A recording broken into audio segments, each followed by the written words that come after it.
NutriCast. The marketplace will humble you if you're not ready. But secondly, it wasn't our workouts that were magical. It was the feelings we created in the culture. And I just didn't know at that time that's what I was really scaling. Welcome to Think Business with Tyler, sharing our methods and strategies for success. Join in on our conversations with business owners as we highlight their triumphs and detail how they overcame the challenges they faced while continuing to grow and scale their business.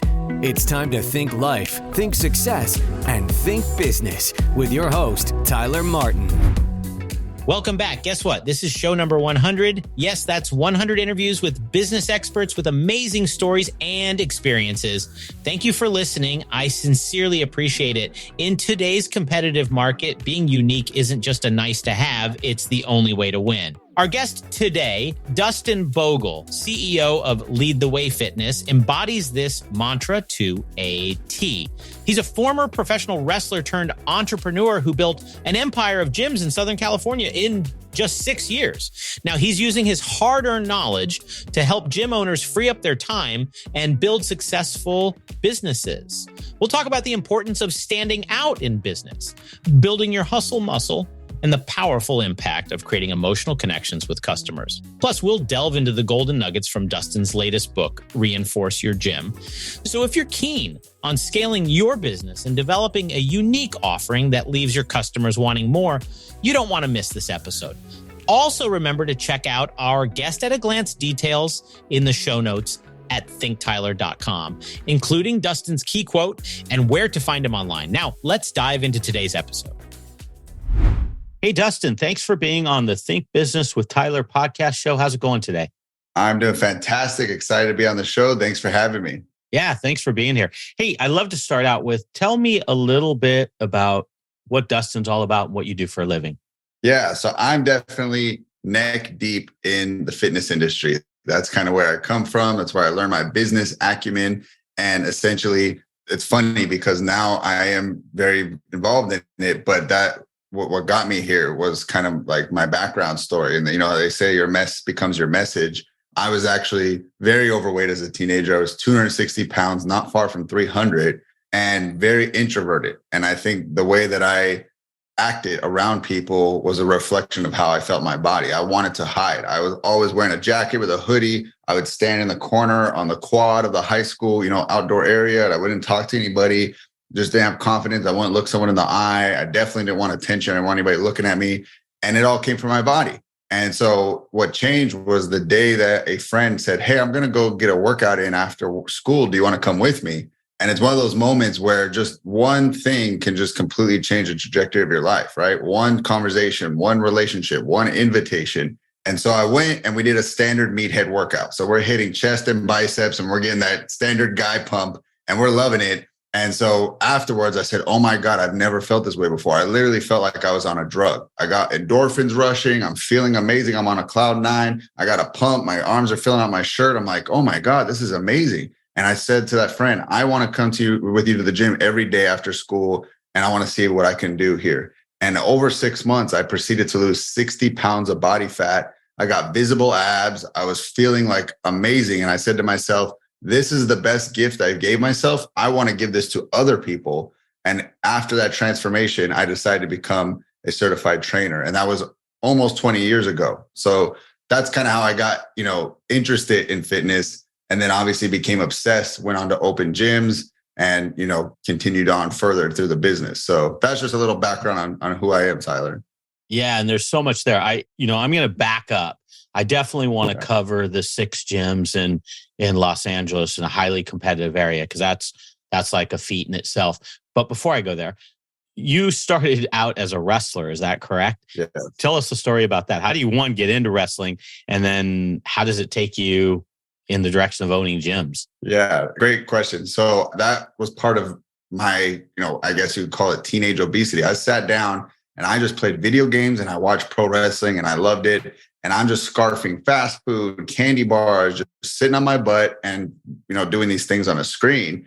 And so I loved it. Now, what changed was, it's funny, that same individual that invited me to go to the gym, he then said, hey, you want to come over to my house my dad built me a pro wrestling ring in my backyard. I'm like, what? Like, what dad does this for their kids? Right. And so most of the kids you saw, again, this is like early 2000s, there was all these news stories of kids being backyard wrestlers. They're hitting each other with light tubes. They're throwing each other through drywall. They're just doing all this crazy stuff. And so his dad said, well, I don't want you guys like being slammed on the ground in the grass. I'll build you a ring. He's a contractor. And he literally built them a 16 by 16 foot ring in their backyard. And so we would watch Monday Night Raw, and then we would go and do what we saw in the ring. And we were obsessed with it. And we eventually went on and got professionally trained. We went to an actual school and went through the training process so that we could do that and become professional wrestlers. So that was, 10 years of my life that I was in that industry. Definitely a lot of fun stories and learning lessons there. I mean, did you actually make money from being a wrestler? Like, how's that? Oh, okay. So it was all something you did on your free time, something you really enjoyed doing. Yeah. I kind of like say that it's like being that band that's starving artist trying to make it before you get signed with the big label, and you're just doing coffee shops and small gigs and you're getting barely nothing. We would get $20 to $40 a match. Sometimes I got paid in hot dogs and nachos. They didn't even have money for us. So, it's one of those things that it humbles you, but also I'm sure anybody who loves what they do for work, they often say you would do it for free. Well, like that shows you I did. I love wrestling so much. I would drive 2 hours and I would do it for free because I enjoyed it so much. It wasn't about the money. It was for the love of the sport, Yeah. I was going to say, when you got paid $20, it probably was like the best $20 you ever received. Absolutely, man. Because you enjoyed it so much. Yeah. That is so cool. Hey, you've got another cool story. So I'm going to switch gears. As I understand the story, there was an angry mob in Mexico. They were actually chasing you. And so what's the story behind that? And it sounds like you got a valuable lesson out of it. Now, one is maybe not to get a mob angry at you. I don't know. But I have a feeling there's something deeper than that. Yeah. So again, I look back at so many things I did. I'm like, what were you thinking, Dustin? So a promoter saw me in LA at a show and said, hey, you'd make a good bad guy. I have this great luchador that I want to make the main event good guy. And I want you to go against him every night. And we're going to do a 2-week tour in Mexico. There's going to be a bunch of matches, like, 6 or 8 matches, but you guys will be main event. And I'm going to pay you $2,000 to come out for 2 weeks. And I was like, sold. Like, this is my dream. I'm going to have a tour and I'm going to be gone for an extended period of time. Let's go. So this is before iPhones, a lot of social media. I think MySpace was the main one. I actually told my mom I wasn't going to Mexico. I told her I was going to Arizona because I didn't want her to know I was going there. So basically checked all the boxes to go and die in Mexico. Like, took a phone that didn't work internationally, only took $200 cash, didn't tell my mom I'm going there. I'm like, this is what you do to go get, kidnapped and killed in Mexico. And so we go out there. We run the first 2 shows. Everything seems to be fine. The crowd seems a little light from what I was expecting. And by the 3rd show, the guy that I main evented with every night came over to me and said, hey, my friend, there's not going to be a show tonight. The wrestlers are actually refusing to perform because the promoter's broke. He didn't sell enough tickets. And so we refused to perform for that reason. So come with me. We're going to the tour bus. We're all going to go to the airport tonight or tomorrow morning. And I'm thinking, okay, like, I'll go with you guys, but what's the crowd going to do when they find out? The ring announcer goes in and tells them. They all go outside, pissed off, running out into the front of the building, and they find the tour bus. And they just shut the door when I get on board, and they're shaking it, and they're angry, and they're beating it, and they're throwing glass bottles at the window, and they want to kill us because we're basically taking their money and we're skipping town, which I totally understand. Sure. So we end up turning on the bus, getting out of there. And eventually a friend there loans me the money to fly home. And so that was like a huge blessing. Otherwise, I don't know what had happened, but I was stuck. I was out of money and I had no return flight. And needless to say, the promoter didn't pay me what he promised. He was broke. He ended up going to jail. Wow. So the lesson that I learned was on that flight home was about how emotionally charging money can be for people. Right. And so like the promoter, look at that, because he wasn't a good marketer. He couldn't sell enough tickets. He ended up in jail and his company went under. Right. The mob was angry and literally wanted to kill us because their money was taken and no refund was given. And then I was stuck helpless in another country with no way to get home because I didn't have any money to my name. And so all these feelings I felt, the feelings the crowd felt, the feeling the promoter felt, all came because of choices we made around money. And so that was like the big learning lesson. And when I flew home that day, I was like, okay, I'm going to now take control of my financial situation. I'm going to start a business. I'm not going to be dependent upon someone else paying me. I'm going to make my own money appear out of thin air. And I'm not going to I never want to be in this state again where I'm stuck and I have not enough to get out of, a tough spot. So those were the learning lessons I learned from that crazy trip to Mexico. Yeah, that is a crazy story. Is there anything, when I always looked back on when wrestling was really popular, how each character kind of marketed themselves, if you will, like they kind of had their own personas and you thought of them a certain way. Did any of that, since you were such a close fan, did any of that translate in how, because you're a sales and marketing guy, does any of that translate into how you have developed as a sales and marketing person? Like, did you have reflections on that? 100%, 100%. I think there's two really big lessons that I took from wrestling and brought it into the business world. The first is be unique. And like you said, all the wrestlers have their shtick, they call it gimmick in wrestling. The Undertaker is this undead guy that, is from the grave and he's going to give you the tombstone pile driver. And, he's big and scary. The lights go out. That's his gimmick. Stone Cold Steve Austin is this beer drinking Texan who beats up his boss and flips the middle finger off. And there's all these guys that got these characters. So, when I would coach, I would tell the coaches on our team, what's your character? When you step on the stage, you need to be unique. You can't just be a coach that knows how to do a push-up. You're very forgettable, and they're just going to shop around for the cheapest one. That's when you become a commodity, is when you're a Me Too product. So the same thing to business owners. Ask yourself, what am I doing to be unique? Could somebody really get confused with my company amongst all the others? Now you're swimming in what they call that red ocean, right? Like all the sharks are trying to eat the same fish. It's a bloodied water and you're competing with everybody. You want to get to the blue ocean where you stand tall and there's no competition. Examples like Netflix, they had like a 10 to 12 year blue ocean period where they had no streaming competition. They get a huge leg up. And then of course the competition came. All companies eventually create competitors. And now a red ocean exists. There's more streaming than we know what to do with. But, I learned that I have to be unique. I either have to be a unique method or I have to be unique as a character on my marketing. I have to stand out, because the other thing is, like I said earlier, people shop for the lowest price. If in my world, like a gym, if there's boot camp A, boot camp B, boot camp C, they're going to immediately see them all as the same thing. They're going to say, which one's the cheapest? That's just what people are trying to do, is they're trying to protect their finances, right? And be a smart shopper. But if I have a unique method and nobody else does it, I now own my own space. I own this method. I said the only place you can buy this is from me, and you can't go and shop me because I'm unique. And so that's something that I learned I had to build in my businesses. I need a unique selling proposition, right? They call it. And so what is unique about me? What makes me different? What makes you choose to do business with me and you can't get anywhere else? Now I can make my own pricing up, because you can't say that seems high compared to what, right? Like there's no one else that does this. So I'd say to all people who are looking at their marketing, double down on making your offer unique and really speak to the pain points of your market. You don't want to make it unique just to make it unique. You want to connect it to how am I going to help my customers through a unique method or process? So that was definitely a big one. I had one more, but did you want to touch on that a little bit, Tyler? Yeah, one thing I want to touch on. Thanks for giving me a little pause here. What I find fascinating, and I love just your examples, a lot of times when you talk to business owners, they'll go, well, I'm painting houses. What's unique about that? Or I'm doing wood floors. What's unique about that? Or I'm a retail store.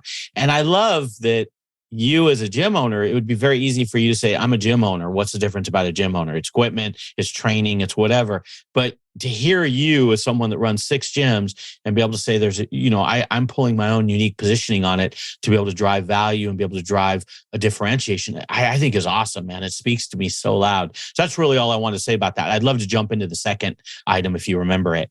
Yeah, absolutely.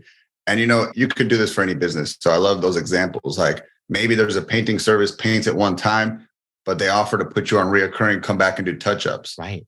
Maybe they have other the paint is the foot in the door. And then they're like, hey, we also do cabinets, and you upsell them into a bigger contract. So again, it could be upselling, or it could be your unique method. You could say, hey, we don't do chemical painting. All the other guys, they use really harsh chemicals. We use non-chemical paints. And so that's what's unique about us. We have a charity.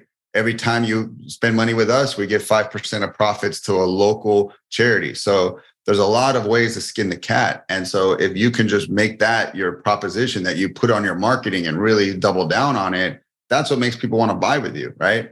The other lesson I got from there is to build your hustle muscles. Okay. So essentially what I mean by that is we as business owners, especially if you really use a lot of digital marketing, have become atrophied and become really lazy because you can really just get just lazy having digital leads brought to you all day long off of Facebook ads, Google ads, etc. And so it just can feel like the easiest thing. I just turn on this marketing and the leads come in. But we're finding more and more people are not getting, good quality leads. There's people that I think have burner phone number and emails that they just put in to opt in and they don't really check that. And so you're kind of getting a bogus lead, or you get a lot of window shoppers. But people have just been so desensitized by ads. There's not as many good quality leads coming in on them. It doesn't mean you should stop doing it. You should. But what I think that really helps somebody is when they can get belly to belly, face to face, just like we're doing here, and talk and communicate with people. And I think that skill set has disappeared. It was like a huge pendulum swing. Old school marketing was I needed to get on the radio, and I needed to go to the Chamber of Commerce, and I need to get to know the small businesses in my area. And then it went like hardcore digital, and like people went all in on that and they forgot about that. And I think you can really win if you're in a brick and mortar space. You're online, maybe you don't, this doesn't work for you. But if you're a brick and mortar local business, being involved in your local community, getting to know your local business owners, organizing just a free mastermind where you just want to get together and share ideas, supporting local business and putting it on your social media. If you buy from a business and nobody knows, let it help your brand. Like, hey, I'm a local guy and I support local businesses.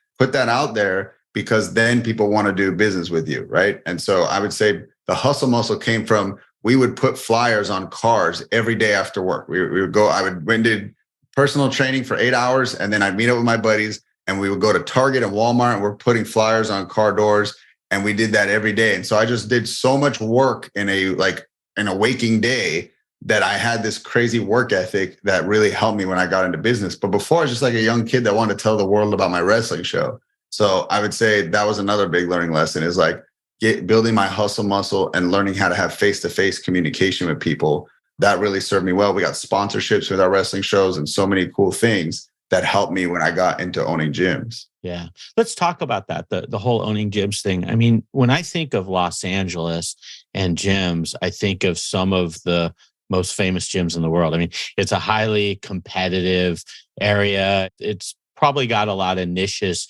within it. One, what made you decide to start a gym in Los Angeles? And then I guess my question would be, I think you're up to 6. How do you overcome that competition? Is it all that differentiation, or what's your take on that? Yeah. So the crazy story is that I actually broke myself and my systems and my culture by scaling too quickly. Mm-hmm. And so I opened number 1. And what I didn't know at the time, Tyler, was that like I was the magic of that location because I was on site daily. I was helping running some of the sessions. I was selling. I was holding the standards high on the team. But I didn't know what that meant was like, that's culture. And I didn't know this is something you had to bottle up and then teach. I just thought this is how I live. And then I opened location 2, but almost nobody from location 1 went there. I just hired cold people. So they didn't know how things work at location 1. And now I'm kind of only spending a part-time at both. So I'm not really rubbing off that magic to them. And then I go to 3, and now I'm just pretty much like working from home. I'm like, guys, I can't. I'm going to be driving around too much. Like, I need you guys to run it. And so I got very focused on team and equipment and rinse and repeat. And that's all it is. But what I didn't understand at that point in my entrepreneurial journey was that I needed to scale culture and I needed to scale leadership. And so what actually happened is I had to close 2 of those gyms and sell a 3rd. And the reason for that was I didn't have those things in place. I didn't have culture and leadership. If I went back in time now, I would have been grooming somebody at location 1 to be the leader of location 2 and tell them to duplicate the magical things we do here, do it there. And very monkey see, monkey do when you're in person. You're like, okay, I got this, I got that. Awesome. I will do that over there. And I didn't. I just thought it was about the workouts. And so the longer and longer I've been in this industry, I realized it's the relationships. How do you make people feel? How often do you check in with them? Who cares if they're losing weight or not? They want to be felt a certain way. They want to be greeted. They want you to know what's going on in their personal life. And all we focused on was like designing workouts, and that's it. And so that's what crippled it when we got to that point. And so it's very competitive. So the marketplace will humble you if you're not ready. But secondly, it wasn't our workouts that were magical. It was the feelings we created in the culture. And I just didn't know at that time that's what I was really scaling. At the time, like I said, I thought it was workouts. So that was, again, humbling lesson that I had to learn. If you're a business owner feeling stuck in your business, overwhelmed, responsible for everything that happens, and working long hours, Tyler helps his clients develop processes, hire high-performing team members, and better understand their financial metrics and numbers to allow for a more predictable, less hands-on business. To schedule a free, no-pressure consultation, head to thinktyler.com and click the meeting button. Tyler would love to see if he can help you work on your business, not in your business. Schedule a consultation today at thinktyler.com. Think life, think success, think business. It wasn't our workouts that were magical. It was the feelings we created in the culture. And I just didn't know at that time that's what I was really scaling. At the time, like I said, I thought it was workouts. So that was, again, humbling lesson that I had to learn. So then what did you do? Did you actually have to kind of refresh, if you will, and somehow transition this magical? I mean, a lot of times the owner has, they own it. And so they have a certain way that they can interact with the clientele. They care deeply. And sometimes that gets lost with the team. How did you massage that so that now passes through to your team? Yeah, I think number one, any expansive person, again, I was very aggressive. 6 gyms in 6 years, pretty crazy. Any expansive person doesn't like going backwards. So immediately when that happened, I was like, okay, we're going to bounce back. We're going to go back and open more. But that's when COVID happened. And I realized that all the commercial space, although there's kind of this stigma, like the renters and the tenants had the landlords by, the balls and they could, ask whatever they want. Nope, the market was still going strong and they actually raised rates. And in fact, commercial space in the LA area has doubled since the last gym I opened. And so I said, this is no longer the path. This makes it very difficult. A lot of people know California is not small business friendly. And I said, this is making it very difficult for us to open more. So that's not going to be the path. And I actually just said, I'm going to stabilize these and we're going to just make as much impact as we can with these 3. But then I did open a new company, which was my plan to help other gym owners, and that's Gym Reinforcements. And so we do their sales, we do their follow-up, and we reach out to them and we move them into their trial program there and get them into their gym. And so my goal at the end of the day is somebody who is changed by fitness and impact. I don't care if it's at my gym or if it's somebody else's gym. I just want more of our country to get healthy and fit. And I don't know if I told you this, Tyler. I actually got a book dropping tomorrow called Reinforce Your Gym. On the back, the tagline is, "We are at war with obesity." And so many people don't know this statistic, but we are on track to be 50% obese as a country by the year 2030. And the global population is on track to be obese by 2035. So we're leading the way, in not a good way, United States, when it comes to health. We're leading the way in obesity.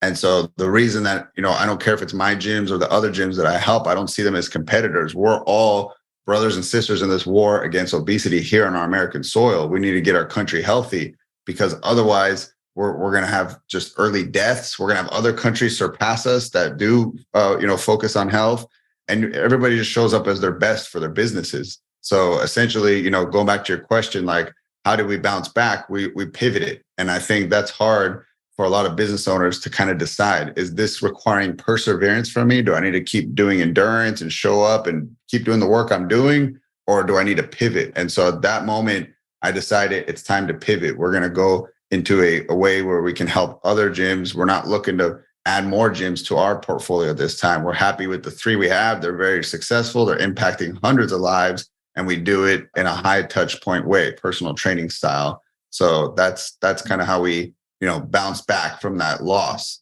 Yeah, I love that. And that's such a huge, sorry to interrupt you. That's such a huge point you just brought. I mean, there's so much gold here. The whole pivot thing, it's so hard for us to do that because sometimes we just get so set on, we're going to do X, we're going to do X. And it kind of sometimes takes us down in flames because we're so convinced that that's the only way to go.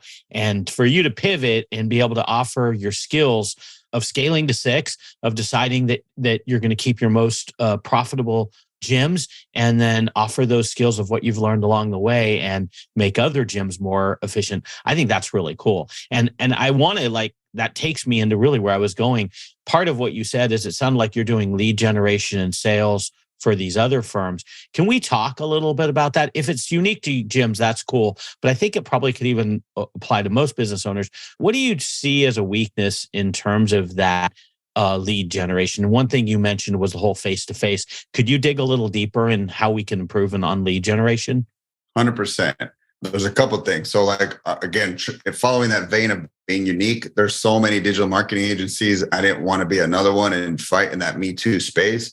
So what we are is we're actually the lead follow-up company. So we're the next step in the customer's journey. We text, we call, we email, we go in and work your leads, new ones and your old ones, and sell them a program to come into the gym. So that like we're going and we're selling, we're collecting money for that gym owner.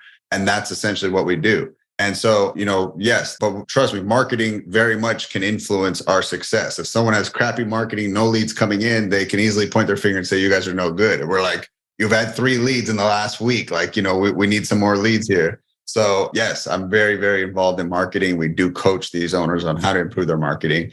The number one thing I would say is consistency. There's a lot of people that only turn it on when the pipeline's dry. And so I'm of the mindset, my ads are running January to December. It's 12 months. I have marketing going, organic and paid, because I don't know other business owners feel, but I don't like having downtime. I want to constantly going. And so I feel like a lot of owners will only turn it on when they're dry. And then also their social media content. One of the best ways for us to get leads is just regular or consistent content. And a lot of owners, I don't like being on camera. I don't know what to write. I'm not a creative. Well, you got to get someone else on your team or hire a third party or just, face it head on and do it yourself. But you just can't run from making content in today's world. And so again, just that very simple consistency will help. But I would say the final thing is really find the thing that gets you jazzed up where it comes out in your conviction. You'd be surprised how much better marketing will do when there's conviction behind it. And so people can kind of smell that you're just after a sale, you're running a sale, like, okay, you just want my money. We're doing this upgrade to our product or service. Why? Because we want your money. And nothing ever feels emotional, right? And so the best marketing you feel from the person who's selling it or promoting it. And so the example I'll give is, Elon Musk, like, first make your product or service so good, it sells itself.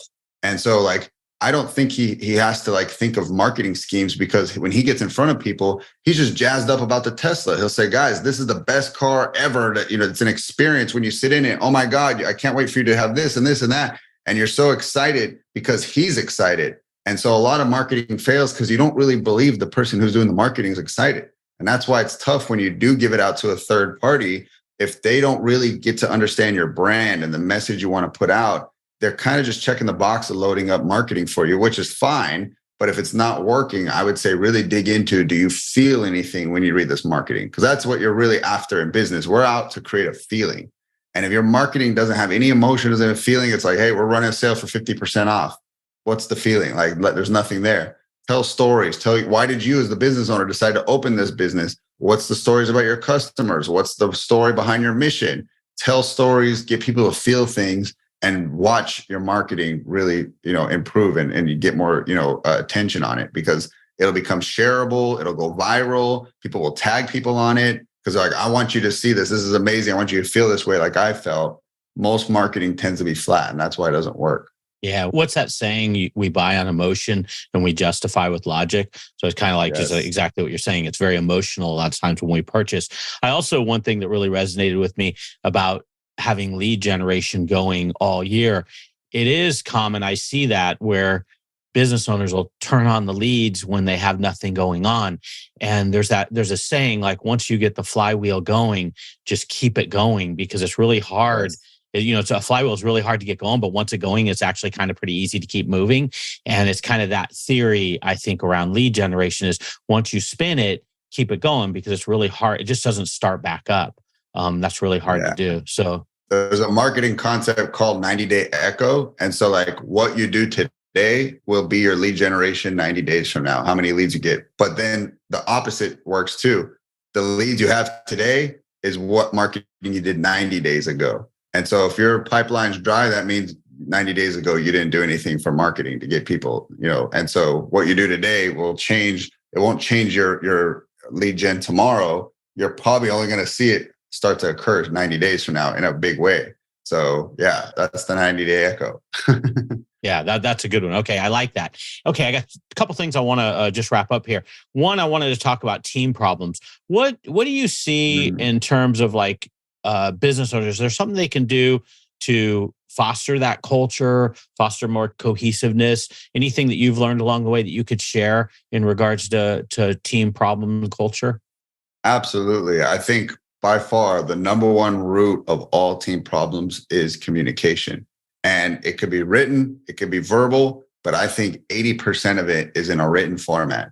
If you look at the fights that happen on social media, it's because it's just two people being keyboard warriors. But if you had them sit in a chair across from one another, I bet they wouldn't be saying the things they're saying. And I bet they wouldn't feel the way they feel.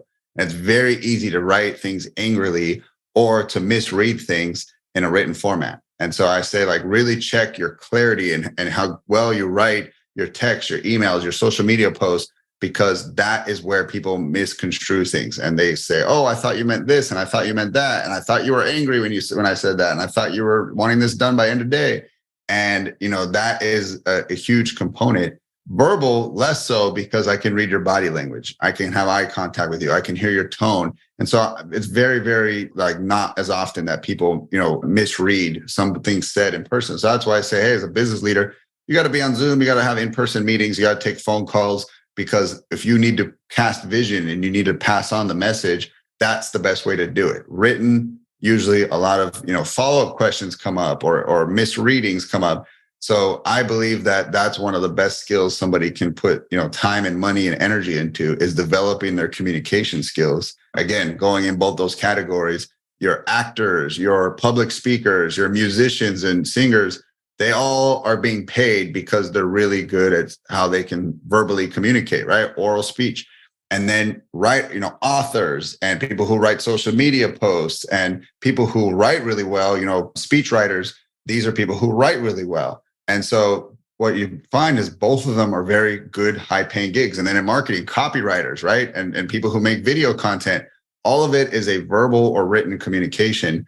My belief that I want to share with everybody here is that those are the high-paying jobs. Wealthy people are good communicators. Broke people are poor communicators.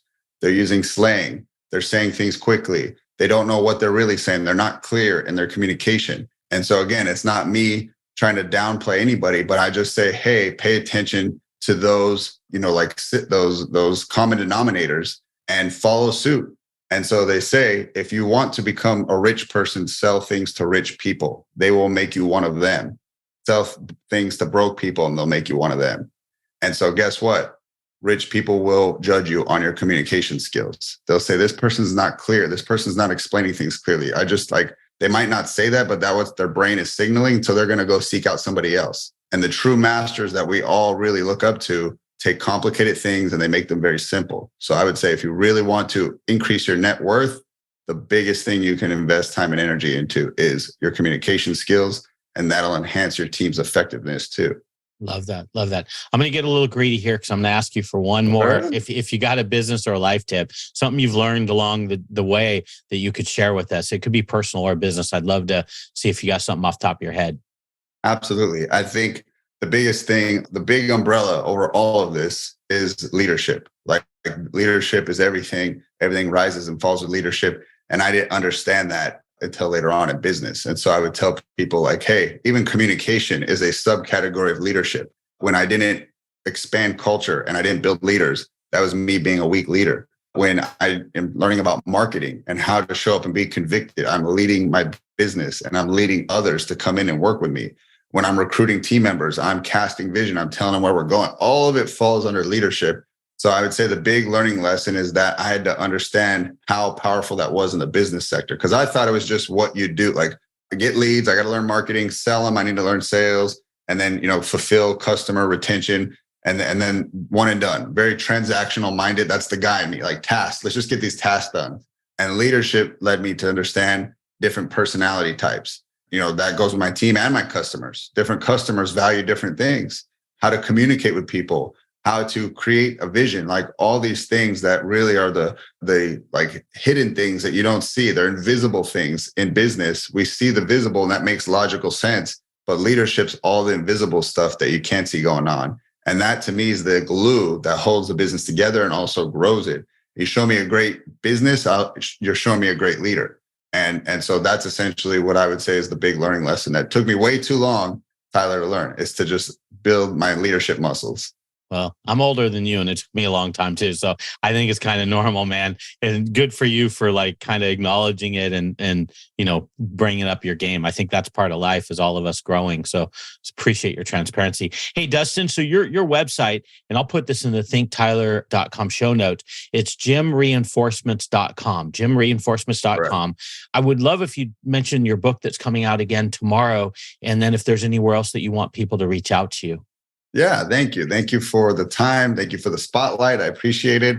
But yeah, the book is Reinforce Your Gym. It's basically all my 10 years as a gym owner and 20 years as a trainer downloaded into one place. But also, I would say multiple people out of the gym sector have bought it and said there's something that they're able to take into their business. So I would say, hey, it doesn't have to be that you're a gym owner to get value from this book. Read it with an open mind. You'll probably take something away. It's on Amazon, and you can get it as cheap as 99 cents on Kindle. And I think the paperback's 15. And so that would be a place where you can support and learn more. If you want to follow me on social media, I'm very active on my Facebook and my Instagram. Just search my name, Dustin Bogle. If you are a gym owner and you want to get some free content, I also have a Facebook group called Gym Reinforcement. So join in, and I post a lot of great tips to help you grow your business. So those would be the 3 ways to connect. Great, Dustin. I'll be sure to put those in the show notes too.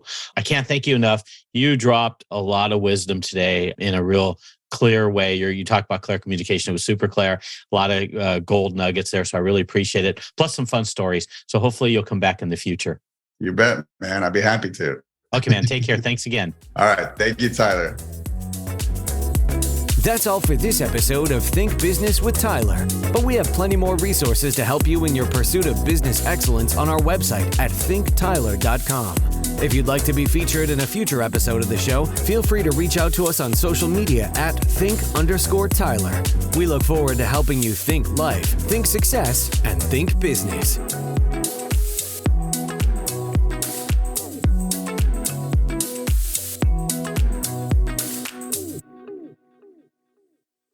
Miles, are you ready to record our promo for Season 2 of the Wannabet podcast? David, have you ever seen a grown man naked? Miles, we're not here to quote lines from Airplane. We're here to tell people that Season 2 starts August 18th. But I like Airplane. I know you do, but Wannabet is a sports betting podcast. Each week we bet $1,000 on the NFL teams and games that we love. Well, that sounds like fun. It is fun. And last year you picked over 60% of your games correctly. How'd you do? We're not talking about that. We are telling people that they can find us every Friday. So no more movie quotes. Roger. Electricast. Welcome to Sarah Talk Solutions. Ladies and gentlemen, you've tuned into a bit of a different type of show. I'm Sarah B and I'm your host. You can find me on my IG, which is Aussie_Sarah_LA. I talk about amazing, relevant conversations and topics and what functions that goes on in this magical, wonderful, wonderful city of the City of Angels. My IG, which is Aussie_Sarah_LA. Electricast. Electricast.